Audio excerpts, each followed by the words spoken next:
আজকে আমাদের সুজির জন্য করেছি খিচুড়ি, পেডিগ্রি, চাল আর চিকেন দিয়ে সব কিছু একসাথে দিয়ে ফুটিয়ে নিয়েছি, হলুদ দিয়েছি। আর এবার ওর খাবারটাকে মিক্সারে পিষে নেব। এটা এখনও দুপুরের খাবার আর রাত্রিরেরও, একসাথেই দু টাইমেরটা করে নিই।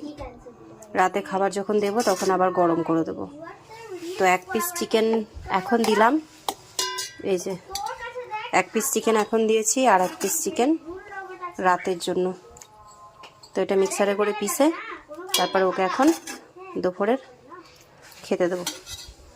তো চলো এটা পিষে নিয়ে আসি।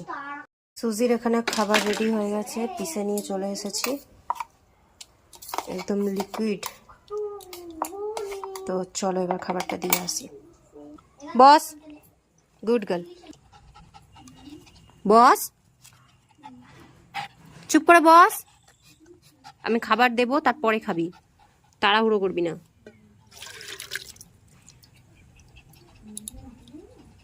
মাংসের পিসটা একটু শক্তই রয়েছে, গোটা খেতে সুবিধা হবে।